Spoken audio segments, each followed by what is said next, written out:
a survey done by a mob called Council Watch in Victoria. It's told us what we all thought was true, which is that people hate their councils and they want them to get back to basics. Who would have thought? This survey of 1,300 people found that the top priorities were maintaining and upgrading roads, footpaths and parks and removing dumped rubbish. What a surprise! Do you want to know what they put at the bottom of the list? The things they didn't want their council getting involved in. Councils should not be amplifying climate change, equality, Indigenous issues and LGBTQIA plus issues. What a surprise. People are paying their rates and they simply want their councils to do the things that they pay them to do, the money that they compulsorily take from us every year in increasing numbers.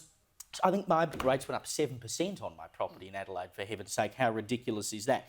96% of people in this survey believed that there was some level of corruption within their council, whether that was in terms of development or councillors, receiving gifts, etc. on the side. 80% of people said their council's performance was poor. The system is broken. Why don't we just get rid of the bloody things? I know in New South Wales today the Premier's opened the door for amalgamated councils to sort of de-amalgamate. We need more amalgamations. Bring them all together. Go down the Brisbane model, one big council for the city, get rid of all the CEOs, get rid of all the councillors, get rid of all the mayors and just look after the roads and the rubbish. How hard? I've always wondered, what does the local government minister do in each state? Because wherever you go, you get the same results, right? As you pointed out, this survey tells us what we already knew.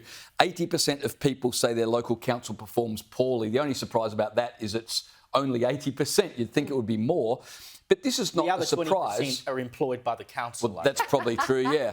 And so why don't local government ministers act and clamp down on these councils that are misappropriating money or that are allowing basic services to be... Why are you smirking at me, Liz? Because I'm being too idealistic again. I'm so tired of people acting shocked when government on every level is not remotely staying within their lanes, is not remotely pushing agendas that is congruent with what the very people who elected them want. Why are they doing that? Because they have their own agenda to push. These councillors know that being pro-Palestinian has nothing to do with roads, rates, rubbish, flying a rainbow flag, getting involved in the Voice campaign has nothing to do with your job. And yet, one by one, we saw them fall like dominoes, not just last year with regards to the Voice, but all these different issues. They are all pushing the same agenda. They are all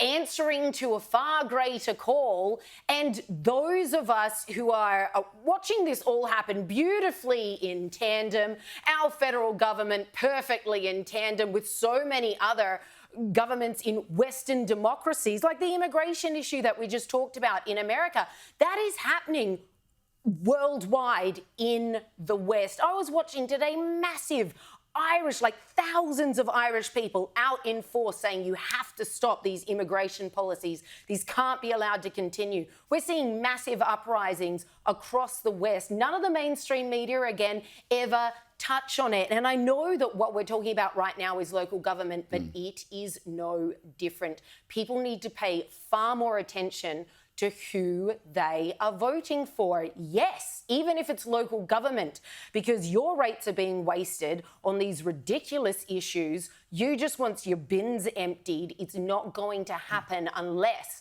we, as citizens, take a lot more responsibility for who gets into our halls of power. So it's all deliberate, and it's just going to keep on happening until people actually apply themselves at the ballot box and do due diligence, unlike currently the vast majority of Aussies who do it because, well, don't want to get a fine, but they haven't done any homework on who their local members are, what the policies are that they represent. And we're seeing this time and time again. Democracy only works unless at least 1/3 of the population knows what the heck they're actually doing when they go to vote. After that, it's just pandemonium because it's not a meritocracy at all. And so many of the councillors we end up with are just like glorified busybodies, basically. They're the They're people activists, aren't they? who peer over the neighbour's fence to complain about the fact they haven't got a fence around the pool or whatever it is, and that person's got 3 blades of grass that are too high, right?